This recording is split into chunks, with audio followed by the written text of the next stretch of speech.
Voltamos com o programa A Notícia de Frente e eu vou chamar mais uma vez o repórter Daniel Santos, porque tem novidade aí, e isso em torno do Parque Nacional de Chapada dos Guimarães. É isso mesmo, Daniel? Estou aqui curiosa para saber que novidade, que informação é essa que você vai trazer para a gente sobre esse complexo turístico. Pode ter um novo complexo lá no Parque Nacional. Que história é essa?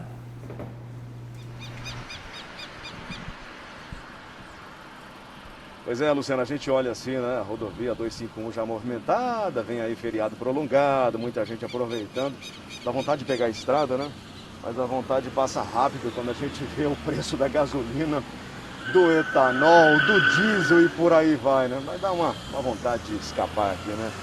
Dizem que esse caminho aqui dá acesso à praia dos cuiabanos, que é Chapada dos Guimarães, né, a fuga da cuiabania, principalmente fim de semana, feriado. Mas a informação que a gente tem nesse momento é uma notícia muito boa, traz muita esperança para nós aqui de Cuiabá, de Várzea Grande, de toda a região, de pessoas que vêm de fora fazer turismo aqui em Chapada dos Guimarães. Por exemplo, a gente tem no acesso o Portão do Inferno e sempre a gente se pergunta, por que não estruturam isso aqui melhor? Por que não oferecem condições das pessoas contemplarem essa beleza natural?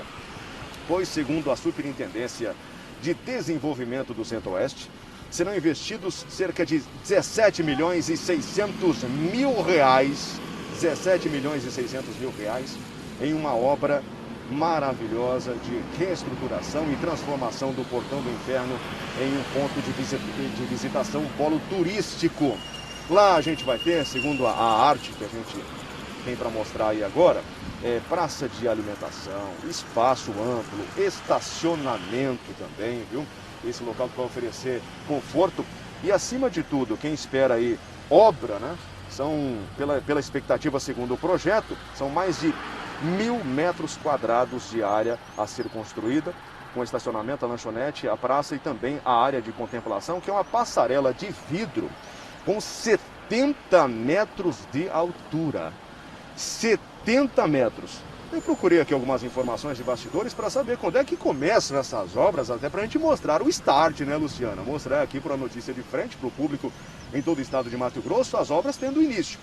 Essa informação, ela não chegou para a gente a tempo, mas a gente tem aqui, de acordo com o governo de Mato Grosso, a previsão de entrega. E seria dezembro de 2022, portanto, daqui a aproximadamente 13 meses.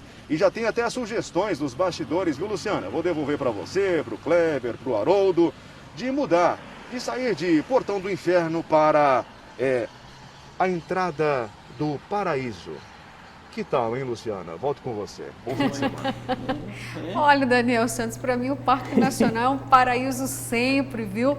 Já fui visitar muitas vezes o Portão do Inferno. Claro, o nome é muito forte, mas tem uma história também, tem razão de ter esse nome, mas francamente, eu fiquei muito feliz com a notícia que você trouxe. O Parque Nacional merece esses implementos, até para fomentar o turismo e mostrar quanto o nosso estado aqui é belíssimo e precisa do turismo, viu? E olha só, compartilha aí a tua dor no bolso, viu, Daniel, de pensar duas vezes em ir para a Chapada dos Guimarães por conta do valor aí do combustível, tá doendo no bolso. A gente vai tratar desse assunto um pouco mais aí verticalizado na segunda-feira. Mas vamos falar então dessa novidade aí, faz parte de um pacote de implemento do turismo, Kleber Lima, isso mesmo, de 50 milhões de reais. Mauro Mendes, que estava falando sobre a estadualização do Parque Nacional, já que era federal. E olha, me enche de orgulho. Eu espero que, de fato, esse implemento aconteça no parque, porque pode ser uma revolução para o turismo aqui da região metropolitana. Pelo menos essa é a minha visão, Kleber. Eu fico muito feliz quando eu vejo uma iniciativa como esta. Eu também. Tomada de surpresa, né? Porque é um assunto dessa envergadura, assim, de repente, já vamos fazer.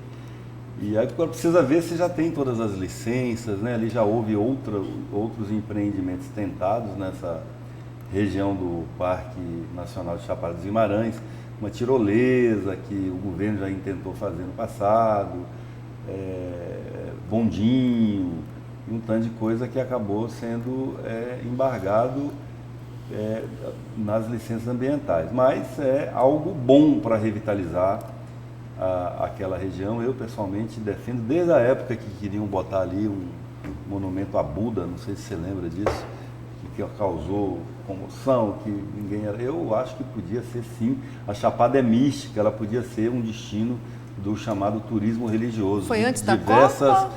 Um pouco na época. E poderia assim atrair pessoas. E o turista, esse tipo de turista internacional, que seria atraído pelo monumento ao Buda, por exemplo, é o turista que vem ao Pantanal. Esse é um turista que preserva, ele não depreda. Na verdade, assim, se a gente trouxer isso para a pesca, quem mais depreda é o nativo, é a pessoa daqui mesmo, da cidade, que vai e enche o saco de peixe, traz e não importa com a medida. O turista internacional, ou mesmo esse turista aí do eixo Rio-São Paulo, Minas, do Sudeste, ele vem para fazer o turismo de contemplação, para tirar foto, para ver, ele não quer levar peixe, nem tem essa habilidade de pescar. Então, esse tipo de turismo ajuda a preservar. Tá certo, Kleber. Olha só, tentando responder aí, mas pensando junto com essa bancada, viu, professor? O Kleber levantou um ponto extremamente sensível e importante. E aí, as licenças ambientais? Porque o Kleber até estranhou que o Daniel Santos disse o seguinte: olha, a previsão é de conclusão desse implemento aqui em dezembro do ano que vem. Aí a gente já pensa, opa, uma obra assim, né, com praticamente um ano de duração. Mas aí o Kleber falou, mas tem licença para isso? Mas pode ser que realmente aconteça de forma mais rápida, porque, professor, tem um termo aí de cooperação, Kleber, firmado inclusive com o Instituto Chico Mendes, porque realmente é algo que traz preocupação. Mas, pelo jeito, professor, com a estadualização, muda de figura o problema de licença ambiental. Exatamente. Já existe um certo entendimento do Instituto Chico Mendes, né? Nesse sentido exatamente de liberar a área com muita consciência para que essa obra possa acontecer. E precisa, gente, nós temos uma riqueza belíssima naquela região de Chapada dos Guimarães. Tem países que não têm absolutamente nada para oferecer e fazem um marketing violento. Eu saí daqui achando que ia conhecer um tal de obelisco numa cidade chamada Kuopio, no interior da Finlândia. Quando cheguei lá não tinha nada, Luciana, absolutamente nada, não chegou aos pés do que nós temos aqui no estado do Mato Grosso, essa riqueza belíssima do turismo, e realmente precisa que o governo realmente invista aí um recurso importante, né? Imagina você com essa obra ali na Chapada dos Guimarães, o quanto que o turismo será fomentado, né? E o quanto de recursos, inclusive, para o Estado, nós teremos por conta dessa obra. Alguns ensaios foram feitos, não sei se vocês se lembram, com relação àquele caso do teleférico, lembra disso?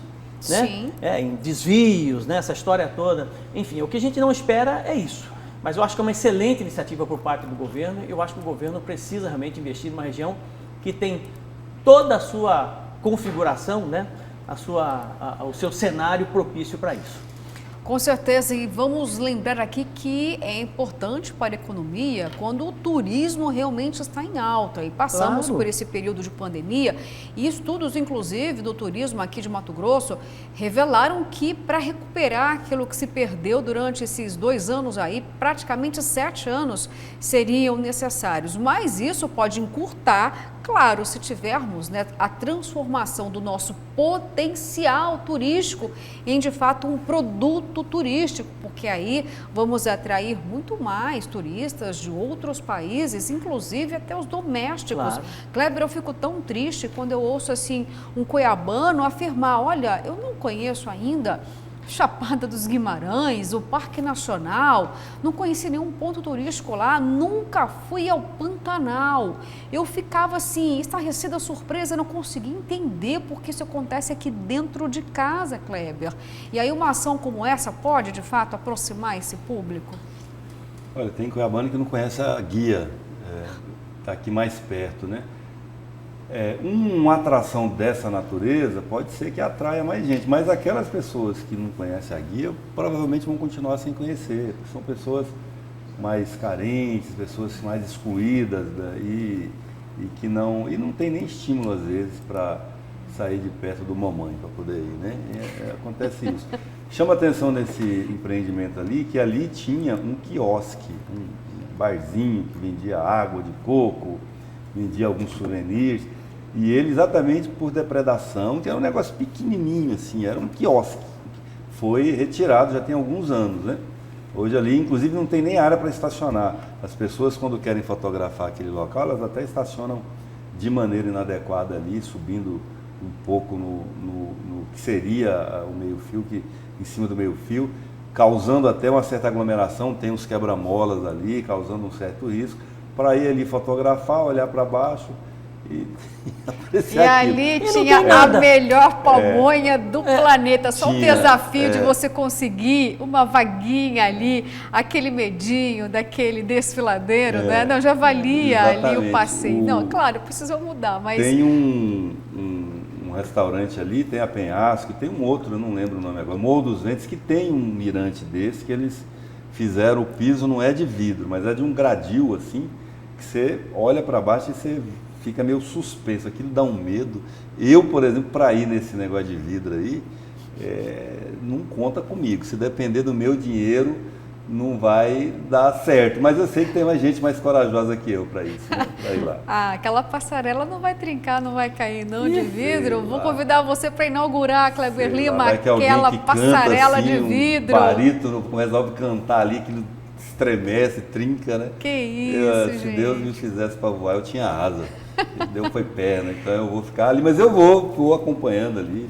Olha aqui, eu falei da pamonha, melhor do planeta, professor, acabei de receber a mensagem aqui. Pamonharia da Dona Tereza, no Portão do Inferno, gente. Todos paravam lá, né, de fato. Todos paravam lá. A Sabrina disse para mim que, eu mostrei esse vídeo do Portão do Inferno, a minha esposa disse assim, eu não vou nem amarrado nesse negócio, entendeu? Nem amarrado eu passo, né, ali naquele vidro. Depois eu vou numa outra tranquilidade, não tem problema nenhum quanto a isso. Eu vou segurando a mão da Sabrina e a mão do Kleber, então. Deixa eu mandar um abraço rapidão antes que eu me esqueça, por favor, Luciana. pode tá? mandar. Um abraço para o Gilder Gomes, ele que assiste todos os dias o Notícia de Frente e nos acompanha aqui. Gilder, muito obrigado pelo carinho da sua audiência aqui, tá bom? Não se esqueça que 17h50 tem o Cidade Alerta. Olha só, gente, falando aqui do turismo, recebi uma mensagem que talvez responda em partes aquilo que eu questionei, né? Por que o cuiabano não conhece, né, Chapada dos Guimarães, Parque Nacional e até mesmo Pantanal? Olha aqui a opinião de uma telespectadora. Bom dia, pessoal da Notícia de Frente. As pessoas não conhecem as belezas de Mato Grosso porque o turismo aqui é muito caro. 2 dias que você gasta aqui, você fica em uma semana no Nordeste. Infelizmente é assim. Moradora do Porto, é a Sidonia. E é verdade isso, gente. O relato dela é verdadeiro. O trade turístico daqui precisa reavaliar tudo aquilo que é oferecido e quanto se cobra por isso. Esse relato aqui é recorrente e a gente sabe de fato que às vezes um pacotezinho aí de 2 dias aqui no Pantanal ou aqui na região de Manso mesmo sai mais caro do que passar um final de semana. Não só do Nordeste, não, em outros litorais também, viu? Bom, vamos mudar um pouquinho de assunto, vamos para educação, porque essa bancada aqui falou muito sobre educação. Lembra aquela história de redimensionamento da educação? Foi um planejamento apresentado pela Secretaria de Educação de Mato Grosso, envolvendo aí o secretário Alan Porto. Muitas foram as críticas, porque no entendimento da comunidade escolar é que a SEDUC tinha interesse de fechar escolas, não era um remanejamento não. Professor, e aí ontem o Procurador-Geral de Justiça, José Antônio Borges, ingressou com uma ADIM, uma ação direta de inconstitucionalidade, porque foi um decreto estadual que deu margem para abrir, de fato, colocar em prática esse projeto de redimensionamento. Só que esse projeto, professor, do Poder Executivo Estadual, ele estabelece o seguinte: o Estado, de forma gradativa, iria deixar de ter responsabilidade com os anos iniciais do ensino fundamental. Já imaginou isso? O que isso quer dizer na prática, professor? Olha, a partir de 2022, o governo de Mato Grosso não terá mais responsabilidade com aquelas crianças que vão ingressar no primeiro ano do ensino fundamental. Passa a ser responsabilidade dos municípios. e assim sucessivamente até chegar ao 4º ano, professor. O Ministério Público entrou então com a DIN porque considera que isso é competência do governo federal. Não se pode mudar uma diretriz que tem, inclusive, relação direta com o Pacto Federativo. Está repassando responsabilidades, né? É mais fácil você depositar no outro, né, um problema que é seu do que necessariamente buscar um caminho para a solução desse problema. Mais ou menos assim. É uma tendência natural, ruim, muitas vezes, né? E quando se fala em educação, de formação, no caso específico da educação básica, é muito pior. A gente precisa entender que tanto os governos federais, estaduais, municipais devem tomar a educação como prioridade em todos os sentidos, né? Principalmente com relação à valorização dos professores, para que dê condições a ele, estruturais, na maioria das vezes, e salariais, para que eles possam desenvolver o seu trabalho ao longo de um processo. Você só muda um país na medida que você tem um compromisso sério com a educação, não só na área de investimentos na educação, mas sobretudo uma política educacional que possa construir uma educação transformadora ao longo do processo. Eu sempre digo assim para os meus alunos, né? Se nós tivéssemos um governo realmente preocupado com a educação, comprometido com ela, em todos os sentidos, né, uma educação transformadora, formadora de cidadãos, né, com responsabilidade civil, se isso acontecesse hoje, talvez em 20, 30 anos nós mudaríamos o cenário, né, a qualidade do cidadão brasileiro, inclusive a qualidade política dele, né? Ele votaria melhor. Todas as outras áreas funcionariam melhor, a saúde melhoraria, porque quando você tem educação formadora, as pessoas têm novos princípios e novos valores. Nós teríamos mais gentileza, por exemplo, no trânsito. Nós teríamos menos jeitinho brasileiro para resolver as coisas, né? Olha como é importante isso, né? E por que eu falo isso com propriedade? Porque os países que conseguiram, de certa forma, promover qualidade de vida aos seus cidadãos, investiram fortemente em educação, né? Falei que a Finlândia várias vezes, porque é referência boa, e eu conheço profundamente o sistema educacional da Finlândia, né? Eles tiveram esse compromisso realmente com o professor, né? de valorização, de estrutura, de formação, de acompanhamento da evolução desse professor durante os anos, né? De comprometimento em todos os sentidos. Então, o que falta exatamente é essa vontade política para que nós tenhamos aí um país melhor nos próximos anos, na medida em que nós possamos investir mais em educação e valorizar mais o professor. Kleber Lima, educação é um assunto muito sério, né? Um tema que precisa ser discutido, e aí vem o Ministério Público dizendo o seguinte, que os municípios não podem amargar sozinho não essa responsabilidade, até porque está em jogo aí o aprendizado dos alunos. E você é um defensor aqui da melhoria do conteúdo pedagógico, da capacitação dos professores, e nós sabemos que é um desafio melhorar as duas redes, a estadual e também a municipal. E o Ministério Público diz o seguinte, olha, o governo do estado não tem legalidade para agir dessa forma, não pode deixar os municípios na mão dessa forma. Fiscal da lei, né? O Ministério Público sabe o que faz e provavelmente vai provocar algum tipo de mudança na atitude do Estado em relação a esse assunto. Várias pesquisas que eu tenho acompanhado ao longo dos anos mostram que se a incapacidade da sociedade de avaliar a qualidade de ensino.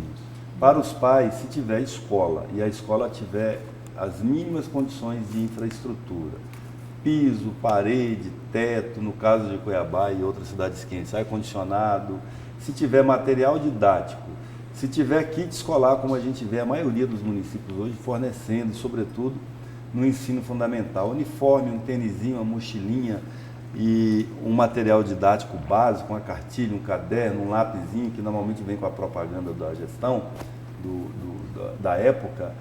E no caso dos que precisam de transporte escolar, está boa. A educação é avaliada como boa. Porque discutir qualidade de ensino, discutir política pedagógica, não é para qualquer um. Nem os pais hoje conseguem fazer isso. O mercado é que vai dizer no futuro a qualidade do ensino que é oferecido. A vida é que vai dizer no futuro, quando você vê índices cada vez maiores de pessoas analfabetas funcionais saindo, inclusive, das universidades, algumas até dando aulas. Então, Como é que se discute isso? Não é para qualquer um, não é fácil, e eu vejo com tristeza quando as secretarias de educação cada vez menos têm os pedagogos ou os especialistas em ensino como protagonistas, e cada vez mais gestores políticos na direção das secretarias, porque isso diz muito sobre a qualidade de ensino que está sendo elaborada e ofertada para os nossos filhos, para a sociedade. Infelizmente é isso. Luciana, eu quero, despedindo aqui a minha participação hoje, dar uma notícia que após 18 anos o Bolsa Família faz o seu último pagamento nesta sexta-feira. Mais de 1 milhão de brasileiros vão sacar sua parcela do Bolsa Família, como fazem todos os meses, pela última vez. É um programa que já foi considerado um programa de transferência de renda modelo para o mundo, com os dias contados. Termina hoje o último pagamento e é extinto oficialmente na semana que vem, quando passa a vigir a Lei 1061. É uma página importante da história do Brasil que é encerrada. Isso, aí vem o Auxílio Brasil, com o valor ainda que não foi alterado, né, de R$400, que seria o mínimo. Essa discussão, então, fica para a semana que vem, porque está atrelada aí aos precatórios, né, a PEC dos precatórios. Mas a gente vai discutir isso na semana que vem, porque agora a gente já acabou o programa, viu? Eu me despeço por aqui, tenham todos um excelente final de semana e até segunda-feira, às 6 horas em ponto para vocês. Estaremos aqui já esperando, gente. Fiquem com Deus.